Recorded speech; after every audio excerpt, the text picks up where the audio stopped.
Listener discretion advised. This podcast presents information based on theory and conjecture. The creator's purpose is to suggest some possible explanation, but not necessarily the only ones to the mysteries we will examine. Remember, everything that you hear from this podcast comes from sources on the internet, and remember, if it's on the internet, it should be taken with a grain of salt and judge it by your own discretion.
Something wrong with the world, the perception led you to research and ask questions, and those questions led you to answers which led you here, to this small pocket dimension in the dark corner of the multiverse.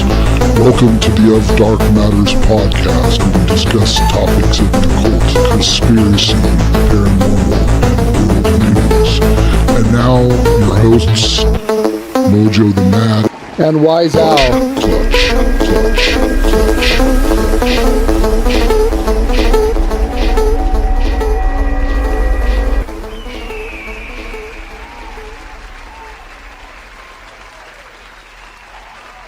Yes, settle down,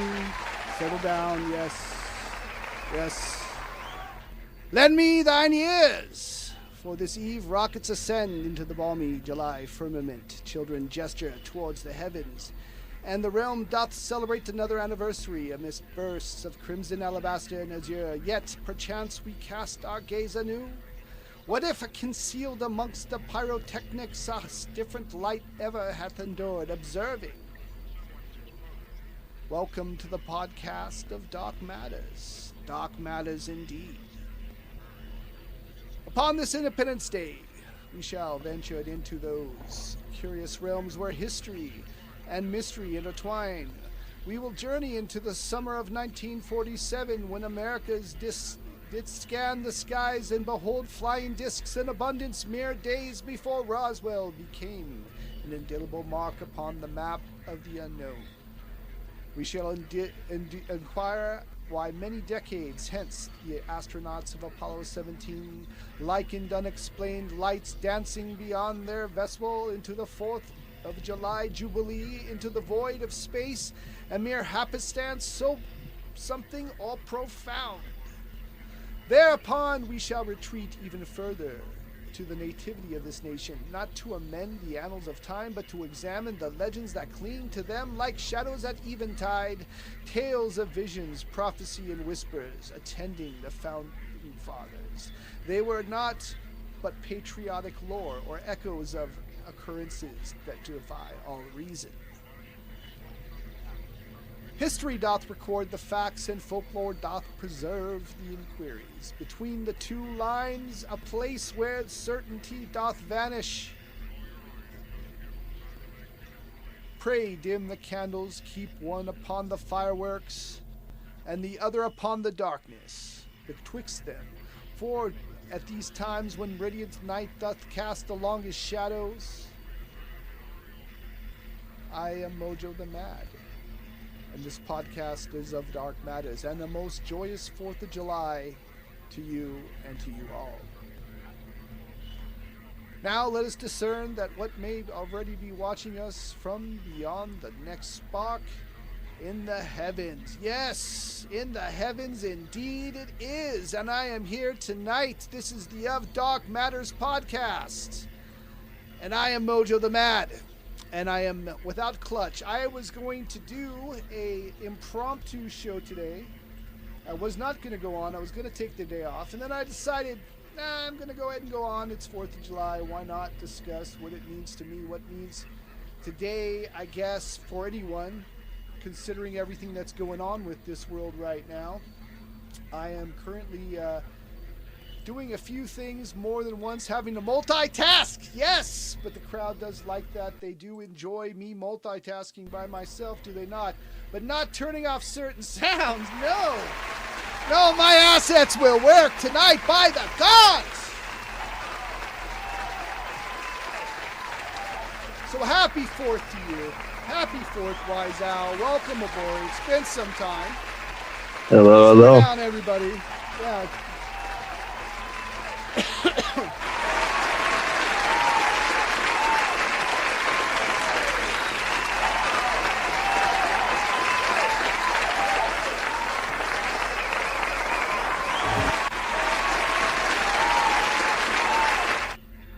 Yes, indeed, Yoda's in the audience. We are all giving you guys a free month's supply of baby wipes. Yes, the crowd loves that one. For you, and you, yeah, and you. Yes.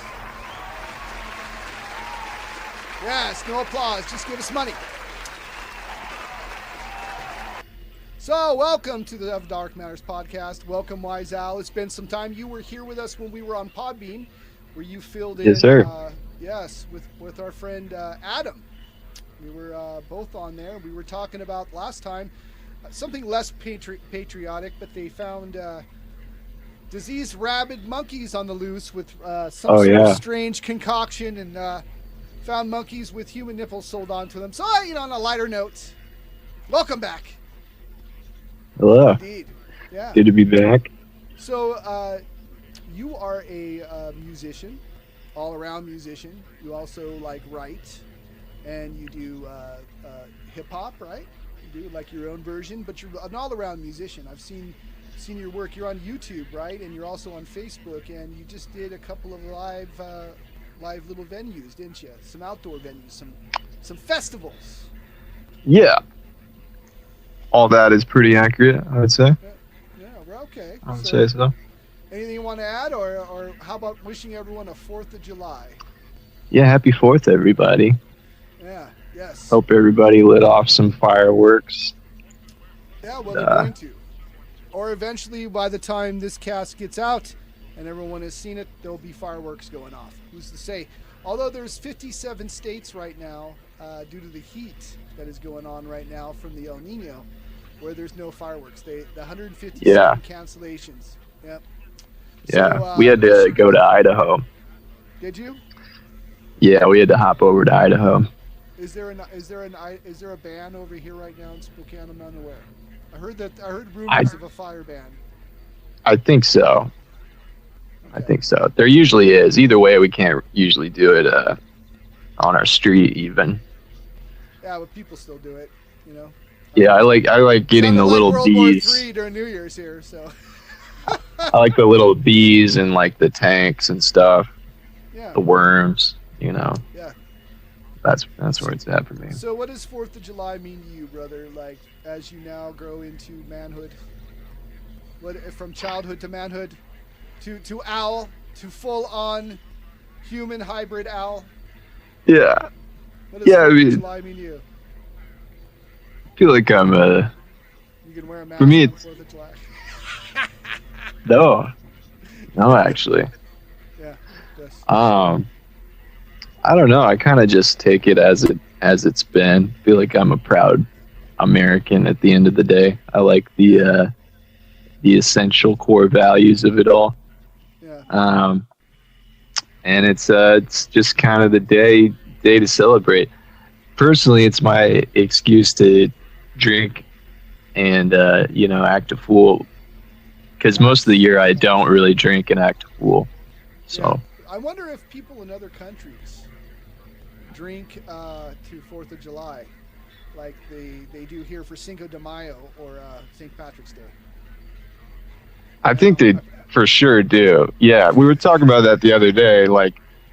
I feel like drinking and So- drinking and celebration is like one of the most human things.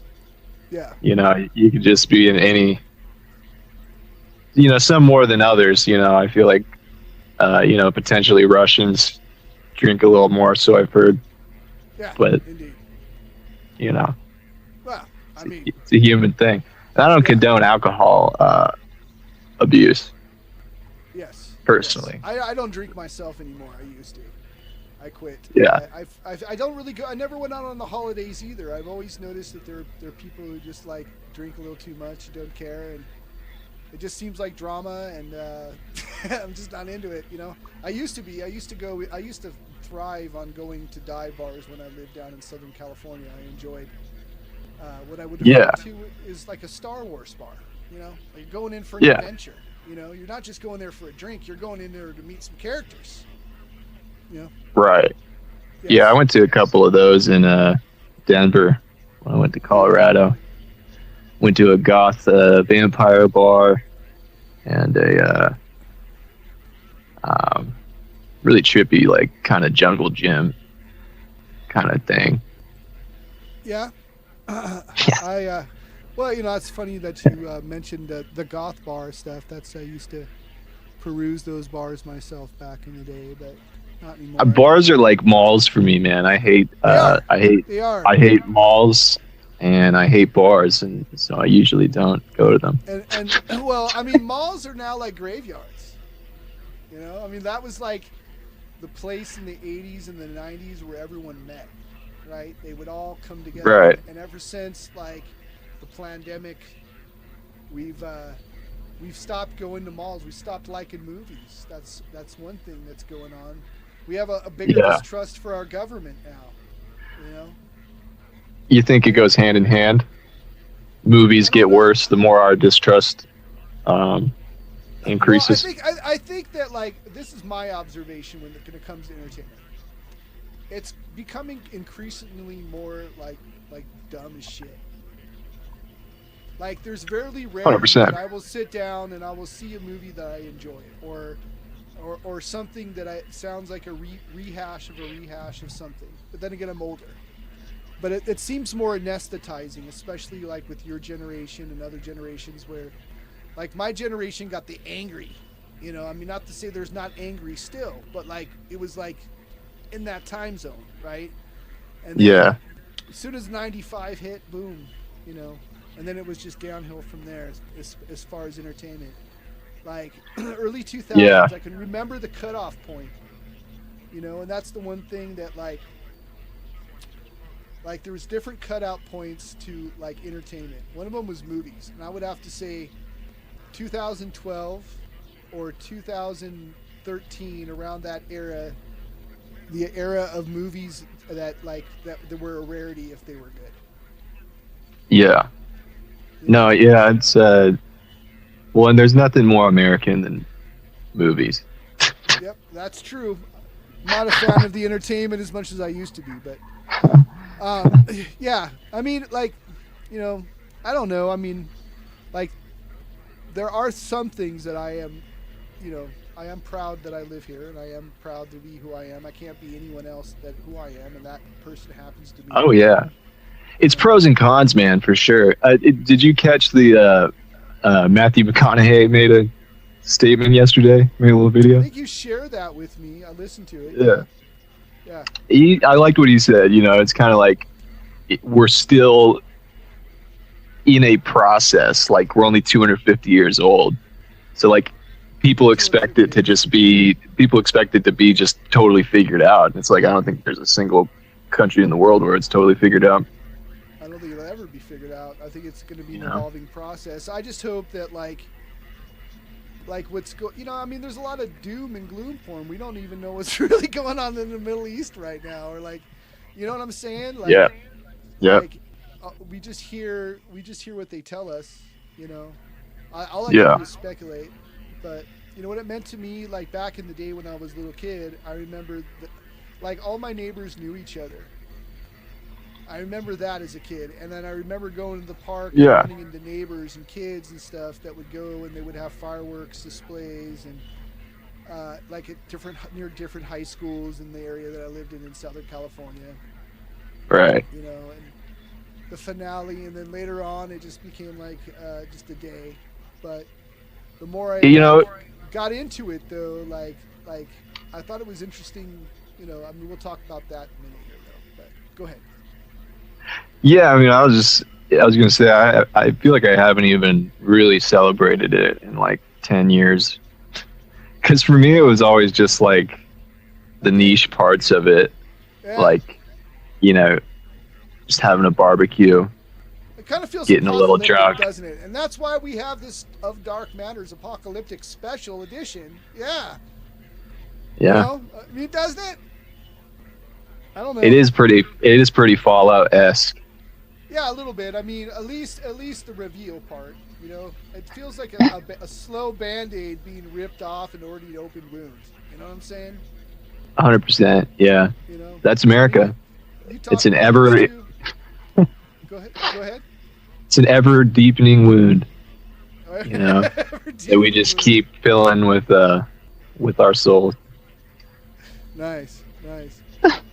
So yeah, you've been pretty vocal about it before, about what you'd experienced and what you've had to deal with. You know, does that lead to the creation of your music too, and hence the owl? Yeah, I remember.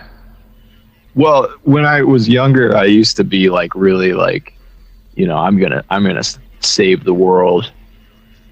You know, I'm gonna save the world.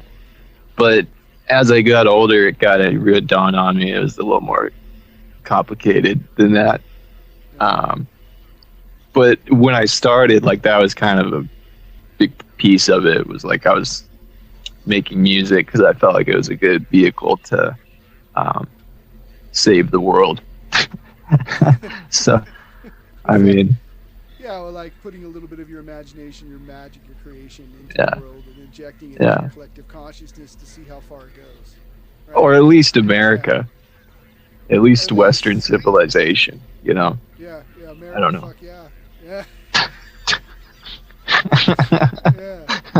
So, like, have you ever had a weird experience, like, on the 4th of July or any of these kind of days? Like, you know. You know, not really off the top of my head. Yeah, You know, I I've do told you before, I used to, you know, I've seen like UFOs and stuff, Yeah, but never like anything coincidentally with 4th of July yeah. that I can think of. I had one on the 4th of July. Yeah, and then ever since then, since that day I saw it fly by, it was just an orb or whatever, and there was like 10 people with me, and only 5 saw it. The other half didn't. Right? Yeah. And it flew over my house. Like, ever since then, like, it's always cloudy on the 4th of July. At least in the morning or at some point at night. Yeah, It's coincidence?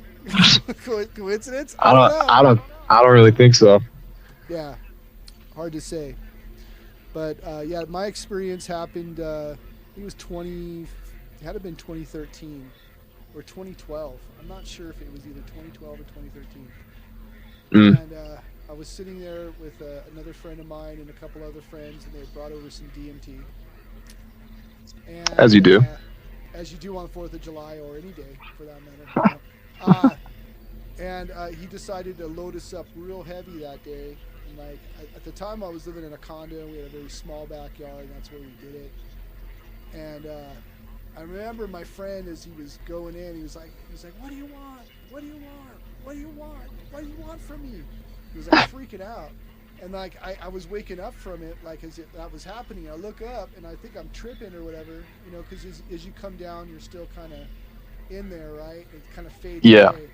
I saw Yeah, it yeah. look like a little orb, like circling around, like right where I was looking, like doing a circle.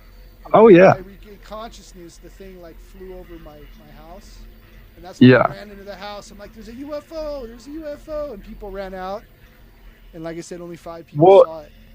You know, like DMT Out of was, 10. Yeah. I would say DMT was the thing that kind of fully convinced me that there's, you know, entities or what have you whatever they may be.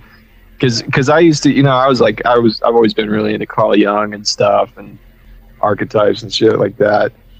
But when I did that, it was like pretty convincing just from a firsthand experience level of like, no, that wasn't mental. Like that was like, I'm seeing shit that's, in the air, like an invisible light spectrum. Yeah, maybe. Or that you're going back to see where you belong with dead ancestors. I don't know. Well, and me and this guy I met Happy saw 4th the of same. July, everybody. Go ahead. Sorry. What you were saying? Me and this guy I had just met did it together, and we didn't know anything about each other really. We just met each other, and we both saw the same thing. We saw the same entity, and so that really was like, well, how the hell did that happen? Like we're in the same room, don't know anything about each other. There's no shared experience, but we both see the same thing. Yeah, I've had a few of those experiences too on psychedelics. Yeah. Back when I did them, But anyway, shall we get into some stories here about some strange occurrences here in let me just look up one here that I really wanted to do real quick. So, ladies and gentlemen, I am on my own. Oops, I think something's going on here. Hold on. Boom. Okay. So, ladies and gentlemen, I'm having to seriously juggle and multitask right now while you're on the air with me on the video live cast, as I am trying to find what I'm looking for. I found what I was looking for right here. Okay, hold on. What is it? Where is it? Okay, that's not it. Let's find it. It's coming up. It's coming up really quick. America's economic downfall is severely affecting the budget. Yeah, that's what I'm thinking too, man. Like we can talk about that. That makes me kind of sad though, but I don't know how much of it is fear porn and like what's going on. But I don't keep track of it. I try not to pay attention to it either. It like sucks you in. Well, I'm just bad with numbers and math. It's hard for me to keep track of economics. No, I get you, but I'm done with like worrying about it. I used to try to like prepare, right? And I still do a little bit, but I used to try to prepare a lot more than I do now, and it's mostly because I feel like no matter what happens, I'm just a passenger through that event anyway, and like they're already 8-10 steps ahead of me already. Like so, I was thinking was past tense already. Well, unless you got like a bunker. Well, what I like to see too is like there seems to be like some like joint like thought and discussion about what's happening with these wars amongst both right and left. Right? Because really, like, none of that really matters, right? Like, none of that politics stuff. That's like organized religion for the normies, right? It's the same for left and right brain thinking of this political structure. Both seem to be in control of some foreign nation, not Russia. Yeah. Not China. Probably our greatest ally. Yeah. But, it seems it's kind of worse. They're coming together. They're coming together for the data centers too. They stopped a few already, which there is you good. But how are we going to be able to deal with the famine, with the El Nino drying us out? I never heard of having to do a drought control up here in eastern Washington in the Emerald State. Yeah. Isn't that weird? How they're already asking us to like conserve water, and I wonder why. Is that for the data centers? Is that for the data centers? Can't be. Can't they just reuse water? I don't know. I think they should have to sort of wheel system. They should do I don't know. Yeah, who knows, man? Who knows? We're running out of water. So I'm gonna do a little bit of a weird news, world news stinger if I can find it. Well, there it is. Welcome, ladies and gentlemen, to another edition of World News.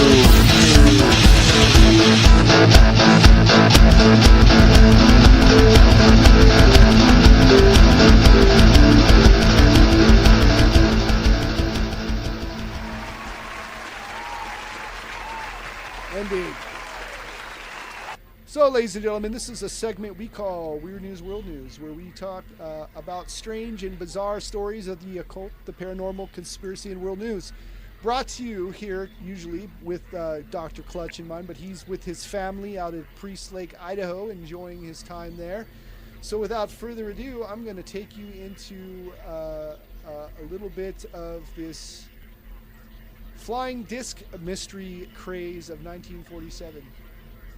Okay, in 1947, from June to July, a rash of supported sightings of unidentified objects in the United States were widely publicized by the news media. The craze began on June 24th, and the media nationwide reported a pilot, Kenneth Arnold, story of witnessing disc-shaped objects from which writers dubbed flying saucers.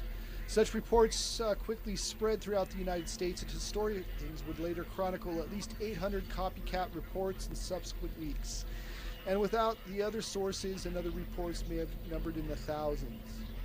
Reports peaked in July 7th, and numerous hoaxes and mistaken identifications and disc reports were largely subsidized by July 10th.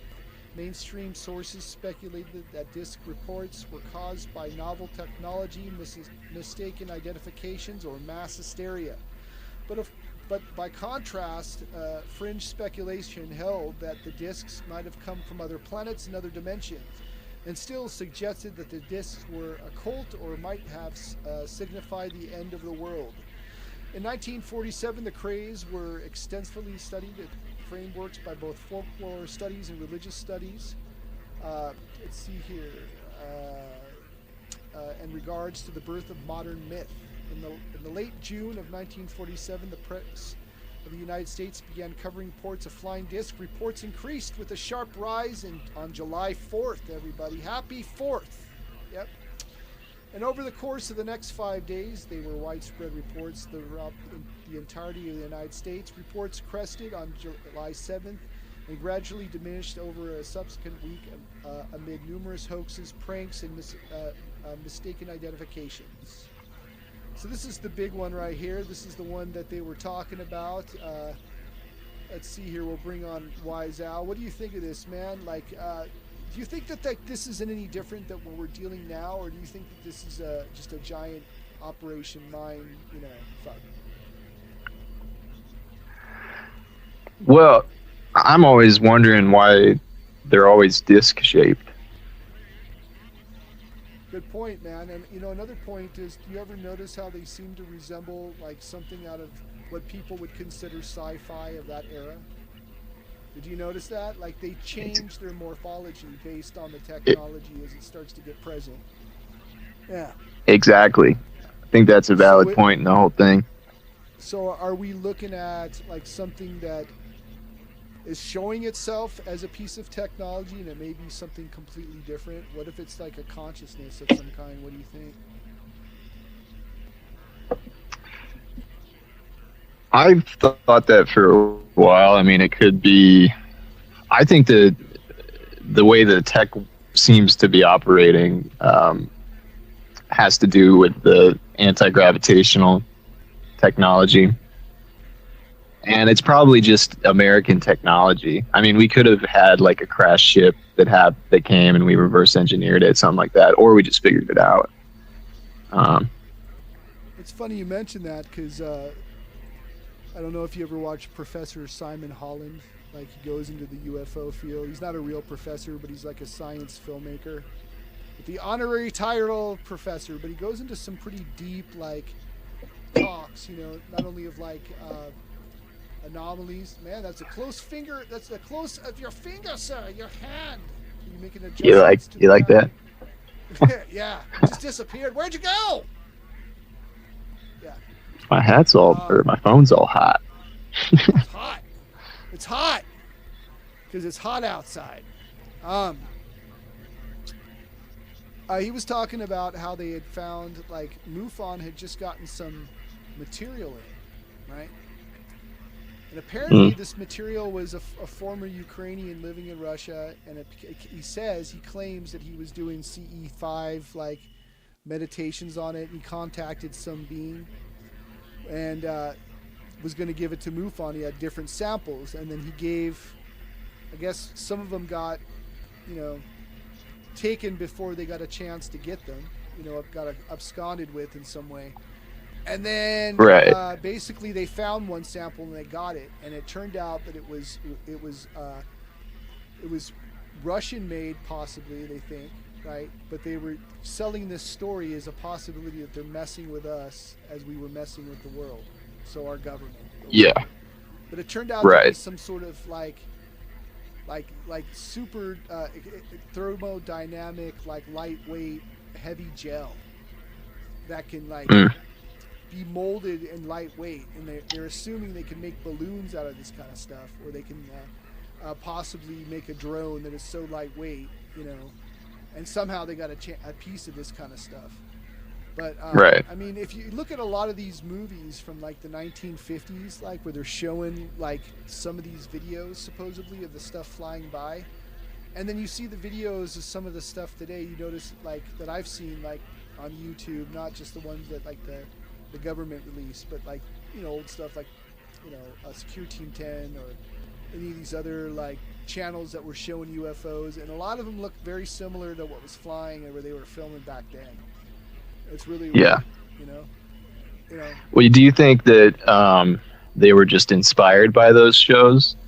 Like they read Ray Bradbury one day and were just like, maybe we should try and make that? I believe there's something, I don't know what it is, to call it and identify it for what it is, right there on the, just say, yeah, it's aliens, I think is a small piece of what it is. Because I if something can get in your head, it can change a landscape, it can change an environment. How do you know what you're seeing and what you're experiencing is literally what you're experiencing? Like, how do you know it's not showing you something that, say, is coming from your mind?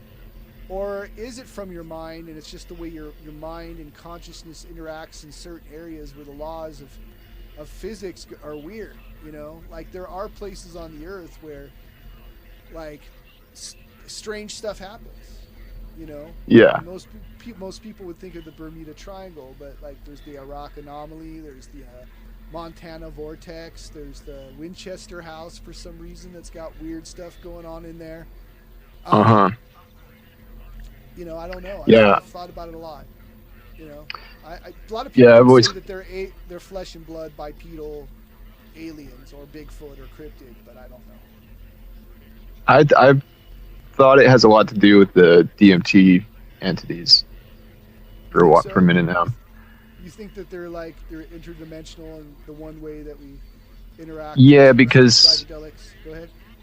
Well, that and just other influence. Because I mean, I used to call those like vortexes, like places where there's just more activity of stuff. Yeah.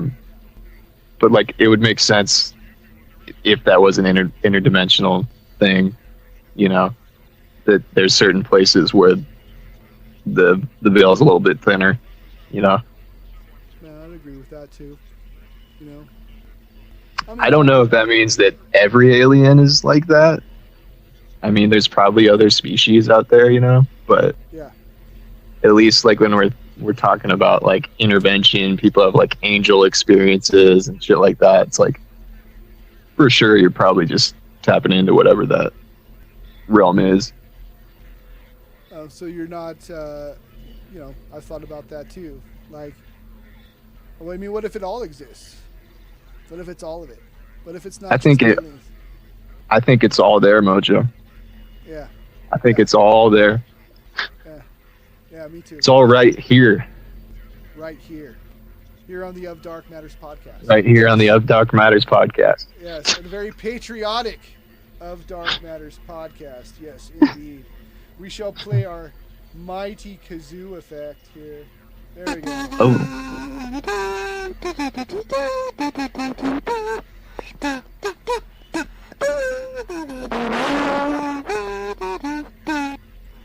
Yes. So, this just came out on June 28th. All right, and apparently this is from the New York Post, written by David DeTurnis, published June 28th, 2026. And this one's talking about there's a tape of 1952 Washington insiders discussing UFOs, and the public will soon hear about it. Polls and experts claim that there's a long-heard secret tape of invasion of Washington UFO briefing, where they say the public could hear it very soon.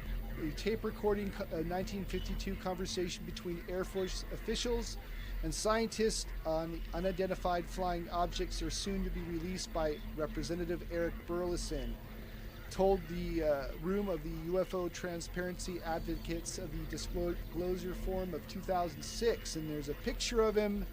Maybe I'll put that up there so people can take a look.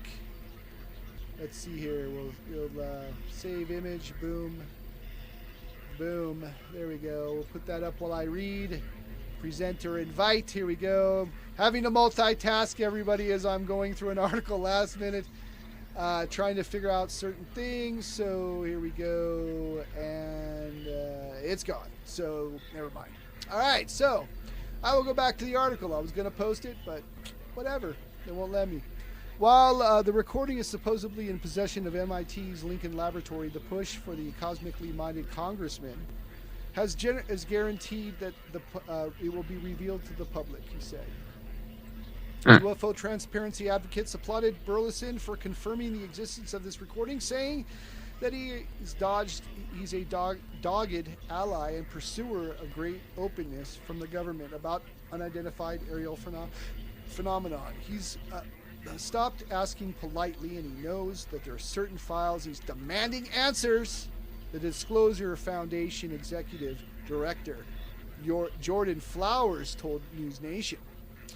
Flowers also told News Nation that he thinks the tapes of a long-rumored, never-heard discussion about a series of UFO sightings that shook Washington, D.C. in the summer of 1952, that July, happy July 4th, everybody, a slew of UFOs were spotted by eyewitnesses, including pilots in the air, providing fodder for the wild speculation of what was hovering above the nation's capital.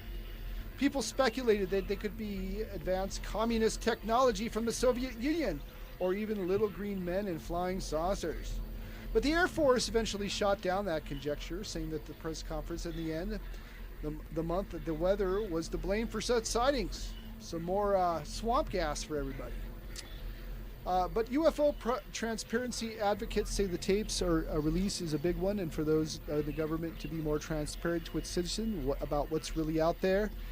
And the gloves are coming off in terms of transparency and knowing where these things are and pulling them out of the right structures, Flowers said. So, Flowers. Yes, Flowers. What do you think of that article, and you got anything to add to that?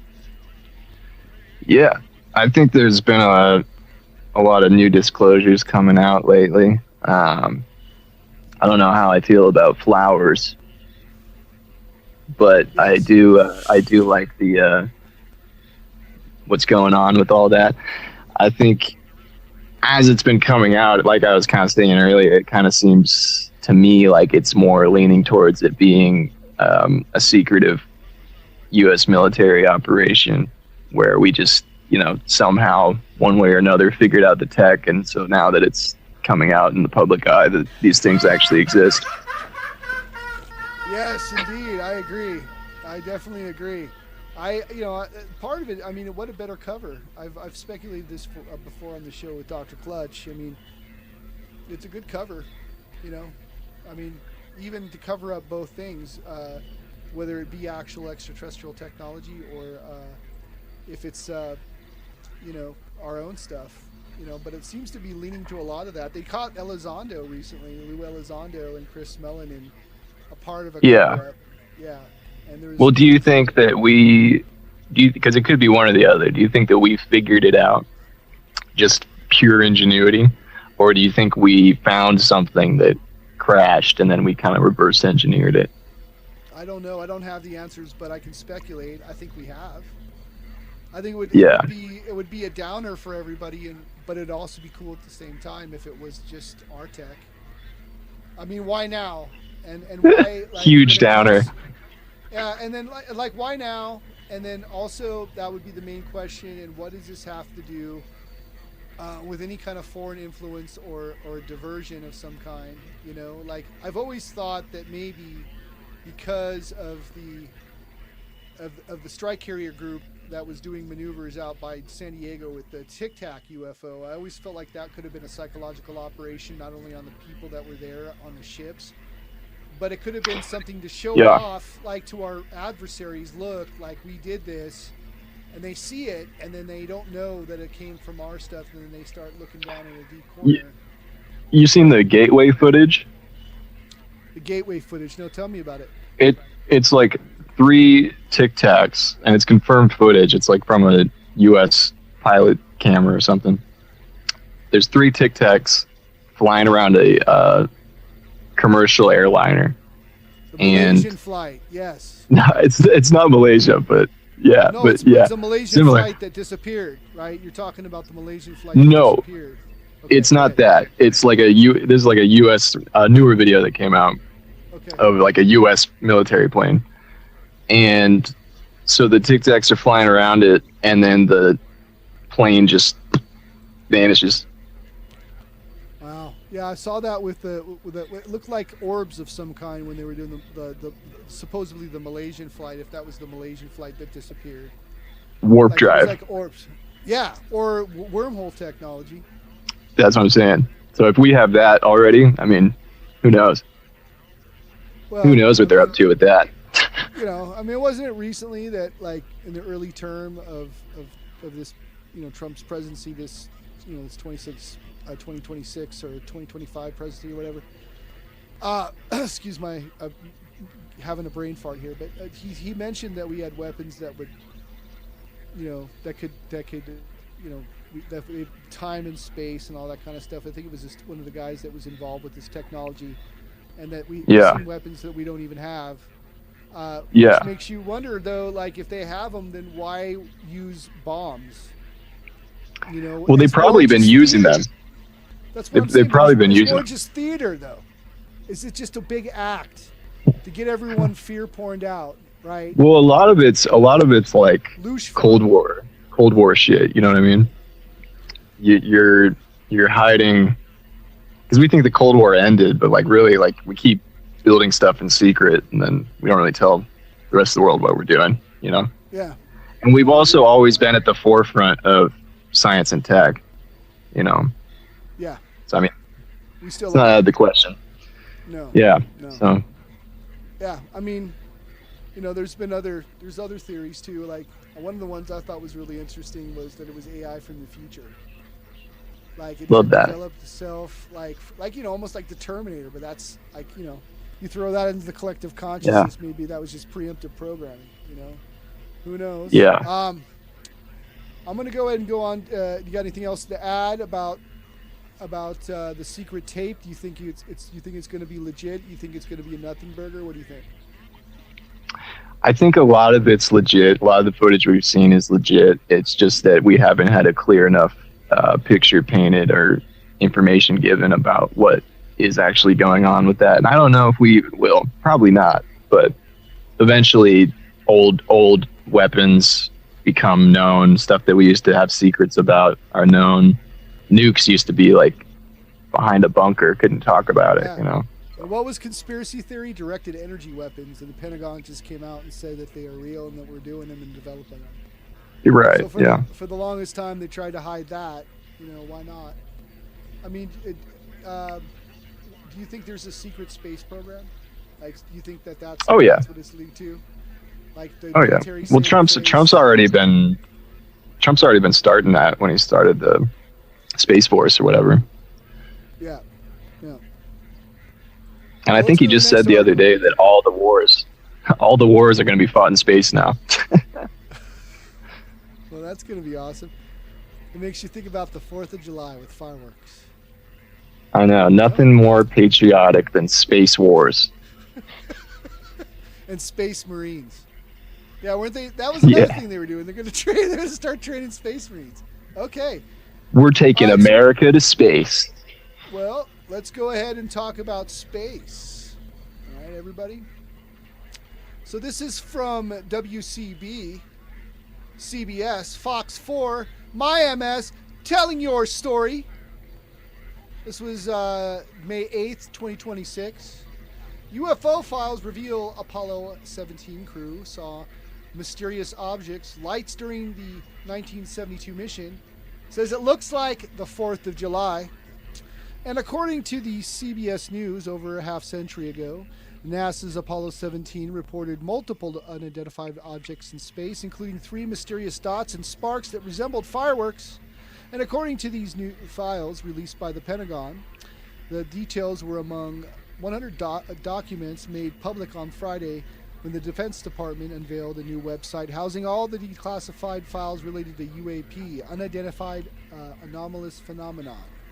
A NASA photograph taken in December 1972 during the Apollo 17 mission shows 3 dots in a triangular formation in the lower right quadrant of the lunar sky that is visible upon magnification of the image. The Defense Department said in the caption of the image, The Pentagon said there's no consensus of the nature of the anomaly, but that a new preliminary analysis indicated that it could be a physical object. The last men to walk on the moon reported seeing a bright tumbling sparks and a jagged fragments that resembled fireworks. And quote, now that we've gotten a few bright particles or fragments or something that go drifting in maneuver, pilot Ronald Evans said, according to the transcript by the Pentagon. Pilot Harrison Schmidt reported, there's a whole bunch of big ones outside my window out there, just bright. It looks like the 4th of July. And out of Ron's window. Meanwhile, Commander Eugene Kernan had difficulty sleeping after observing a flashing that compared to an imposing train headlight. Over the next 3 hours, Kernan described observing several flashing, rotating phenomenon that he assessed was corresponding to physical objects rather than purely optical phenomenon, the Pentagon says. The documents also transcript the 1969 Apollo 11 crew debriefing in which astronaut Buzz Aldrin recorded several unusual observations. The first thing, quote unquote, what we saw was was pretty close to the moon. It had a sizable dimension to it, so we put it through the monocular on it.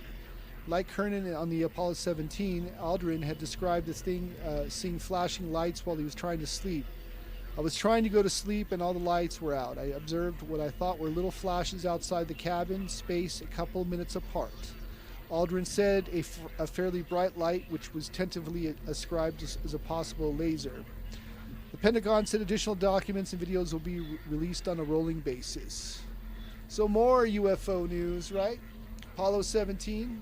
Heard about this one. What do you think about this one, Lizal? You think it was? Yeah, I've heard a little bit. Yeah. It's hard to say. I mean, I don't know. I'm kind of 50-50 on the Apollo missions being fake or real. Going to the moon. Yeah, I'm kind of 50-50 on it because I get both sides. I can see both sides, but I don't know. Yeah. Not like they'll tell us. They did film fake nuclear blast at Laurel Canyon, so why wouldn't they fake a moon landing? You know, that's what I would say. Yeah. You know, I mean, I don't know. I mean, it seemed like that was what kind of, put us ahead during the Cold War as far as like going to the moon and having that triumph and doing that. It's just weird that they say they lost the technology to go there, and the technology we have right now is more advanced, supposedly. We lost the money. We lost the money. Yes, that's what happened. We lost the money. All right. Let's go into another article here. This one's about our founding fathers. You can't be wrong when you go with the Scottish Rite, because they'll always steer you right, unlike here, what we do here at the Of Dark Matters podcast. So this is a blog, The Freemasons of Independence. And there's a lot of, for those who don't know what Freemasonry is, I'll look that up. There we go, boom. Okay. Let's look up just a small definition before we go into it. And consists of fraternal groups that trace their origins to medieval guilds and stonemasons. Freemasonry is considered one of the oldest existing secular fraternal organizations, with its documents and traditions dating back to the 14th century. And the primary purposes of Freemasonry is charity. Modern Freemasonry consists of three main traditions: Anglo-American style Freemasonry, which consists of the volume of sacred law, such as the Bible, the Quran, and other religious texts, should be open and working in the lodge. Continental style Freemasonry, or liberal Freemasonry, which has continued to evolve beyond these restrictions, particularly regarding religious belief and political discussion. And women's Freemasonry, which is mostly women and exclusively only women. And their traditions are three grades of medieval: craft goods, entered apprentice, journeyman, and fellow of the craft, and master mason. And they seem to be the talk of a lot of people in conspiracy theories that, you know, they're secretly basically controlling the world. But for those who didn't know, our founding fathers were Freemasons. And the United States founding fathers, including George Washington, John Hancock, Benjamin Franklin, Paul Revere, are well known across the U.S. for allowing the foundation upon which country is built, just as their devotion to the fraternity is lauded amongst Masons. There's a quote from them. I believe this is from the Constitution. "We hold these truths self-evident, that all men are created equal and endowed beyond their Creator with certain inalienable rights. And among these are life, liberty, and the pursuit of happiness. In the honor of Independence Day, it is fitting to reflect upon those who made this a national holiday, possibly by signing the Declaration of Independence and the American Revolution, were born from our founding fathers' unwavering belief in the right of life, liberty, and the pursuit of happiness. And thus we celebrate the bravery and patriotism of the men who did this, who were deemed treasonous in order to achieve what they knew to be the right of a fledgling nation. And among these liberty-seeking men were some of the United States' most prominent figures, including George Washington, John Hancock, Benjamin Franklin, and Paul Revere. Just these courageous men are well known throughout the United States for laying the foundation for which our country has been built, and their devotions to allotted amongst the nations. George Washington, first President of the United States. As first President of the United States of America, he is one of the most founding fathers and Freemasons in history. Washington acted as the backbone of the American Revolution, as an example of these future presidents for serving with the American people with dignity and humility. Benjamin Franklin, often described as a luminous brother whose distinguished merit among Masons entitles him to this highest veneration.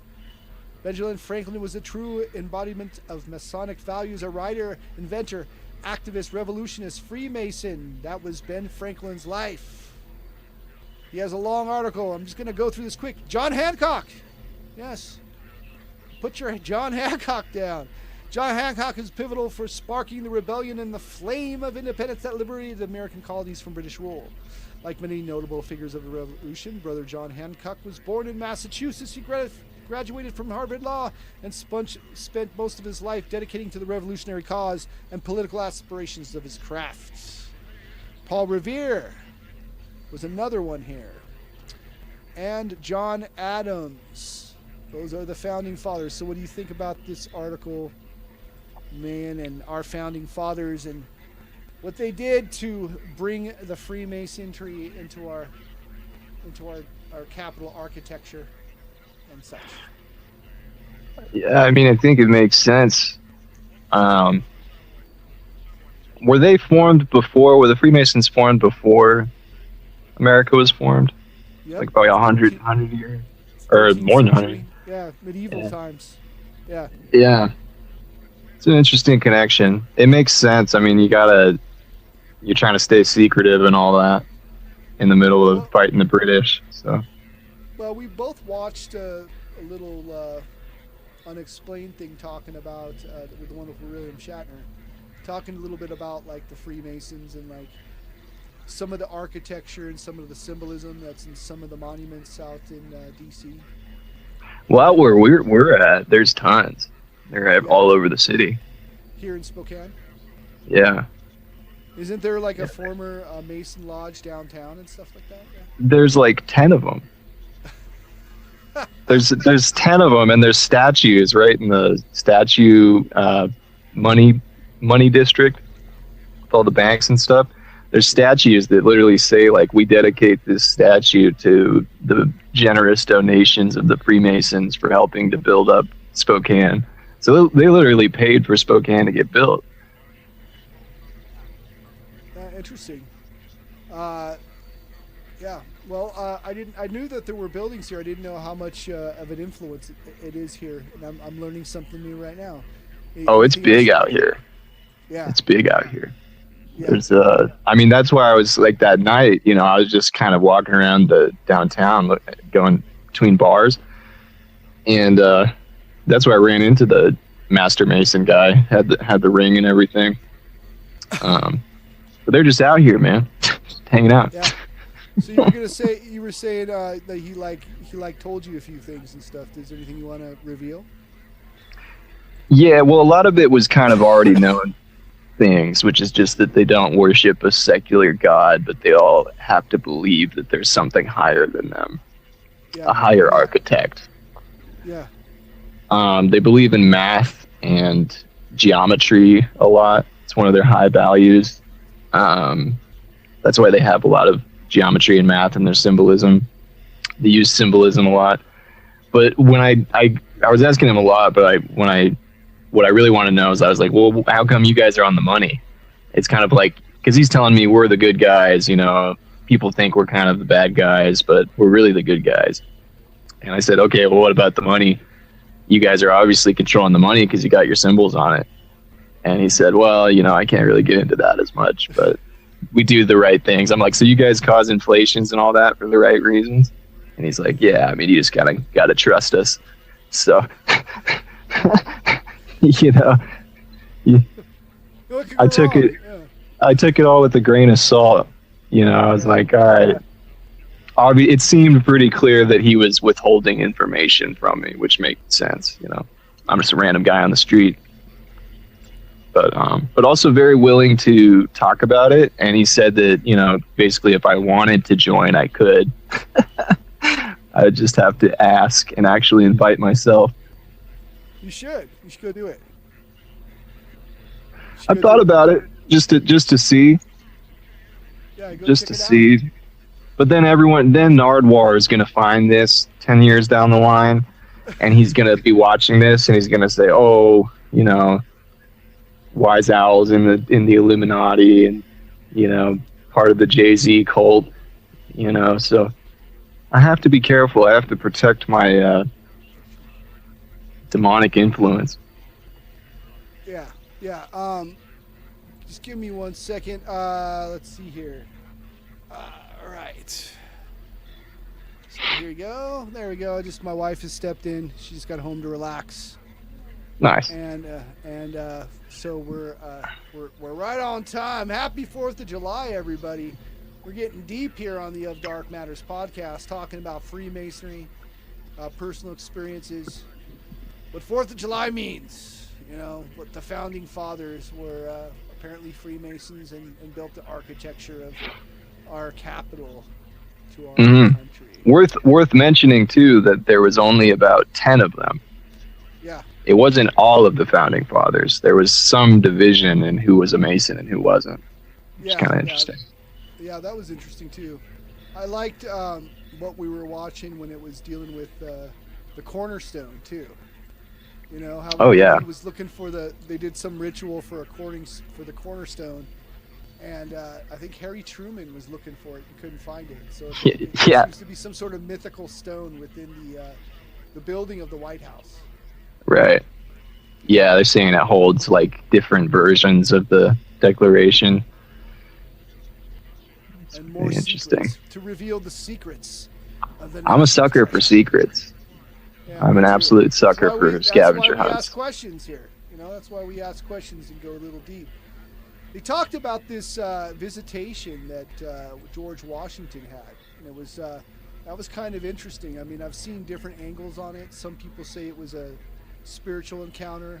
Some people say it was a providence from an angel or from God or from some saint, and others are saying that it was just propaganda to make him look more pious. What do you think of that? I think he was a Jesus freak. You do? You think he was a Christian? Yeah, Okay. but he was also a Mason. So he's a Christian with Masonic values. Yeah. Give me 1 second. I'm trying to see if I can find some information about the Prayer of Valley Forge. That's what it was called. The Prayer of Valley Forge. And there's a painting about it. Let me see if I can get that real quick. Apparently, the guy that witnessed it was like a Quaker or something like that. He saw him praying and was out there telling the story later on. And apparently, let's see here. We'll say prayer. Gotta save things to put them up. Okay. He's like a modern day Valley Jesus. Forge. In a way, yeah. What I thought was interesting. Let's just get this on here real quick. See if we can present or invite. Gonna let me do it. Image file, boom. Get an image file up there. And once again, there it is, boom. Get the prayer up there. So when I'm talking about it, we have some reference point, boom. There we go. Look at that. Valley Forge refers to a legendary, iconic 1975 oil painting painted by Arnold Freeberg. It depicts George Washington kneeling in the snow to pray for guidance for his freezing, starving troops in the winter of 1777 and 1778. The historical accuracy of Washington being witnessed praying in the woods remains debated by historians, but the tale embedded into the American itself in American patriotism. And this is basically like supposedly he saw, at least how they described it, right? They like he got a vision from it, right? And in that vision, he saw a vision of the United States where he saw that it had run from like where they were all the way to the West Coast. And that what he was setting up was the foundation for it. What do you think about that, my friend? You think he got that vision, or you think that's just a part of the urban legend? I think it would make sense if he was a nutty Jesus freak. Because there's a lot of similarities with that story and like all the other stories where somebody like talks to God and they're given a message or a mission. Yeah. It's like he's no different than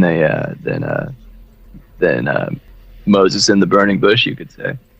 Yeah, well, or like the story of him cutting down a cherry tree and he can't tell a lie, Yeah. Like, I mean, did you remember hearing that story when you were a kid, or like I remember hearing that story? I don't think I did. Yeah.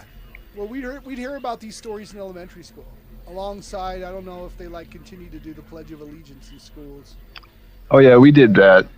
Yeah, we did that myself too. But yeah, it's a famous painting. Let me see if I can find something. There was something I was going to look up. I would say too, might go back into the DMT entities with that, because You think so? What's going on there? These people are just getting messages from who knows where, and then they have a mission now. Could be.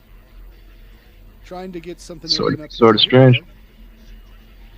So I was going to go into some 18th century slang. You want to go dive deep with me, Wise Al, into some 18th century slang? Being that it comes from the 18th century, and it's a part of our heritage. Italian heritage? No, American. So Owl heritage? Western. Could be. Owl heritage. American. Owl heritage, sir. American. So, this comes from Eric Partridge's A Dictionary of Slang and Unconventional English, published in 1937. We'll start off with a few of them, and if it starts to get awkward, we'll just go ahead and stop it. Okay. An Abraham sham is a feigned illness. Abraham sham, ladies and gentlemen. I caught the Admiral- Abraham Sham. Yes, I got a bad case of the Abraham Sham, Governor. An admiral in blue is a tavern keeper. He sails the ship for you to drink from. An admiral of narrow seas is a drunk that vomits into his neighbor's lap. I like that. Yeah, we got to make a comeback, everybody. Air and exercise, a flogging at the cart's tail. Ackerman's Hotel, a Newgate prison. Won't want to spend some time in the Ackerman's Hotel, Governor. All Nations, a mixture of drinks from unfinished bottles. This one's my favorite. An apple dumpling shop is a woman's bosom. Wow. Indeed. Yes, indeed. That's indeed. it. That's classy. Yeah, that's classy. A bagpipe is a long-winded talker. I think we still use that one. Oh, we do. Maybe we should. Hit him in the bagpipes. Hit him in the bagpipes. Yeah. Yeah. Okay, let's see here. A bear garden jaw is someone who is rough and vulgar in language. A devil among tailors, a row of disturbance, like long-winded, indeed. Mm. Yes. And that's one we can't say on the air. That's for our paid Patreon content. For our paid Patreon content. Fiddlesticks End means nothing. Fiddlesticks End, bro. Fiddlesticks. Yeah. Going to be in Jerusalem means you're drunk. Isn't that weird? And knockdown means strong liquor. Laced mutton means a whore. Indeed. Laced muttons of the evening. Indeed. Legs on one neck. Lay one's legs on one neck was to run away. Yes. To be mab is to dress carelessly.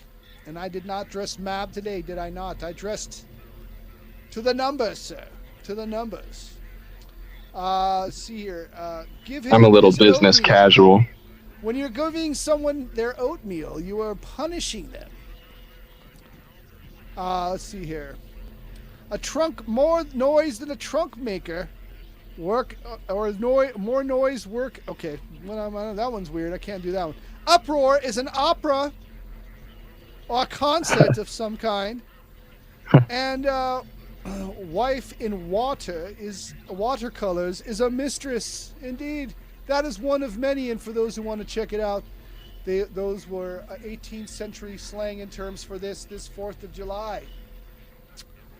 So, this is an impromptu show, and I wasn't going to go very long, but I wanted to thank you for being here with me today. Of course. Been on for a little bit. Do we got anything we'd like to surmise or go Oh, over? I did want to talk about what you think about the owl on the dollar bill. Okay. Since we were talking about the Freemasons, because they're the ones that put it there. The owl on the dollar bill. Okay. Yeah. Owl on the dollar bill. Okay. Most people don't know about it. It's so tiny. Okay, let's look at an image of it. It says it is supposed to symbolize the Greek goddess Athena. Yeah. Athena's owl. Okay. Yeah, it's Athena's owl. So, based that they... here, let's take a look at it real quick. We'll see what we can find here. I think I found a picture. And then I'll give it up for reference, and we'll talk about it. Okay, boom. All right, fine. So, I love it when a plan comes together. I do. I love it when it comes up and the image comes up fast enough. Here we go. Maybe it'll let me do it. There we go. Maybe it won't. Okay. So open. There you go. Trying to do things and multitask is difficult. Okay. So there it is right there. I think that's the little blur that you see in the corner right there. They say that's the owl. And the owl supposedly, let's go back over here to its complex meaning. All right. The owl on the dollar bill is a teeny, highly debated figure in the upper right corner of the obverse side, just left of the large one. It's not officially recognized symbol, but rather a quirk of the engraving lines of an anti-counterfeiting flourish. The figure is very small and sits inside a complex web-like pattern with background leading to several theories. Okay. It's an owl because 100%. its features are visible and magnified by some viewers, and numeristic experts believe it's a stylized owl. This interpretation is often tied to the goddess Athena, or linked conspiracy theories about secret societies like the Illuminati and the Freemason. It's a spider. Many people argue that it's a spider because of the intricate design behind the one resembles a spider's web. Or it's a design coercion. The most practical explanation... go ahead. Tell us what you think. Well, since you can already gather that the Freemasons have symbolism on money, like you already have the eye and the temple and all those things, the Freemasons aren't, they don't mistakenly put symbolism somewhere. So the fact that it's so tiny and it's contrasted by the web, I think is really on purpose. Well, it depends on where, what culture you come from, right? It's like hidden wisdom. Hidden kind of what wisdom. the symbolism of it is. Yeah. Like they're hiding wisdom. In Western culture, it's considered to be an animal that is associated with wisdom. Yeah. I would say that would be like the archetype of wisdom. If it's Athena's owl, if it's like Moloch, then never mind. Basically never mind. But if it's Athena, it's like a hidden wisdom. Yeah. Well, I mean that's cool that you're tying that the Moloch thing. I've never thought of that. If that is indeed an owl, that does lead that to question, like, why y'all getting all weird in the woods? Well, it gives me a bad rep. Gives people like me a bad rep. So. Yeah. People that are trans species. Yeah. Yeah. Indeed.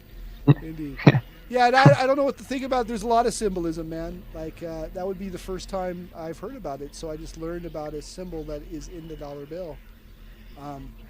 There you go. I think I'd know about that one too, but I didn't. I learned that. It's my favorite. It's my favorite one because so few people know about it. Yep. So there it is, right there, ladies and gentlemen, in that corner. There's the owl. Okay, so if they'll get out of this real quick. Boom, here we are. And we're back. So without further ado, like I said, this was going to be a short show. I just wanted to had a few ideas that I just thrown out, see if I could do this by myself. I think I did pretty well. Yeah. I've been forgetting to use my magic. My magic. Or my sounds. But, I think I did a pretty good job today. I did. I really did. I tried to. And I pulled through. With one show by myself. But yes, it was difficult. Yeah. And I'm glad for those that are going to be listening in. Really last minute show that we did today. And if you're checking it out, we're just about to end it. But thanks for all those that will tune in later if they wish to watch the show. This has been a very special holiday edition of the 4th of July Apocalypse Edition. Do you think it's all doom and gloom before we go? Do you think it's all doom and gloom? Do you think it's just there to get it to suck our energy out? Like you said, I try to avoid it myself, man. No matter what we do, we're gonna prevail, like as human beings. I hope, Yeah. I hope it doesn't get annoying. That's all I hope for. I don't want it to be annoying. There's always going to be positives and negatives. Indeed. No matter what. Yeah, and we're just passing through events. So for all those that are listening in on our very special 4th of July. I can't believe I made it this far to another 4th of July episode. This is the part where we start to plug shamelessly about ourselves, and I'm going to go ahead and play some plug music here if it'll let me do it. So we'll do that. Boom. It'll let me do Should it. I plug my stuff as well? There we go. Well, that's what we're going to get to. So this is where we shamelessly plug ourselves. Oh, very nice, And very nice. Let's go ahead and go with Wise Owl. Plug yourself. Tell us where to find you, what you're doing. You guys can find me everywhere at Real Wise Owl, YouTube, Wise Owl on Spotify, everywhere. Go check out my new music video, Clear, that just dropped on YouTube. God bless America. God bless the wise. Indeed. Anything else you'd like to add?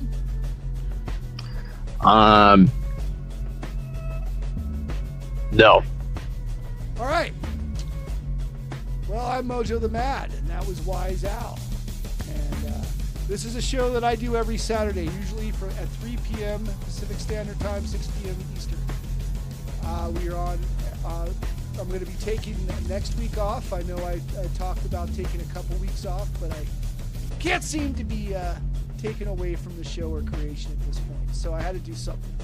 So this show, this was an impromptu special edition for people that are listening in, to wish you all a very happy 4th of July.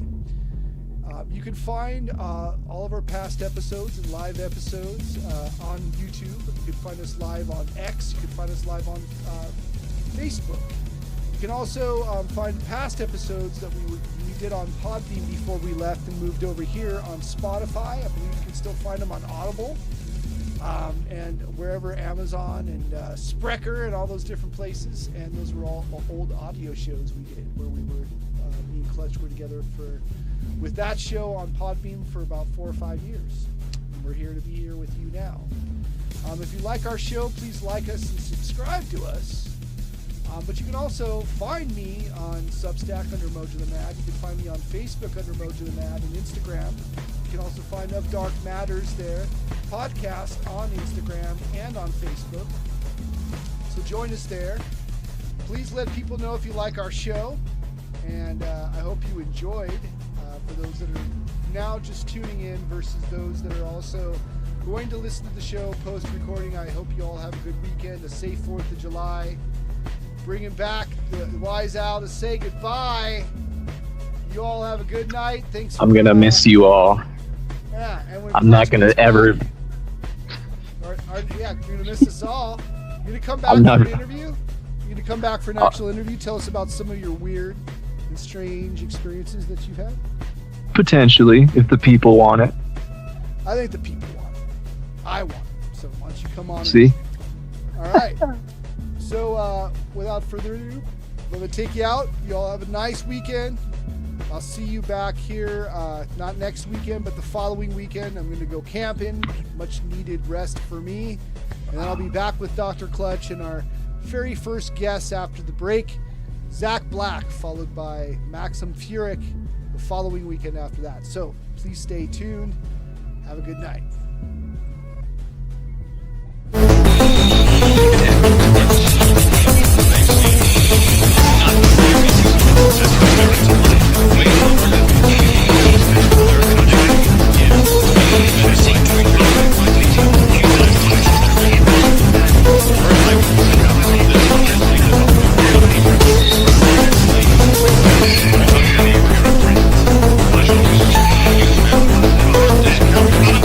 you.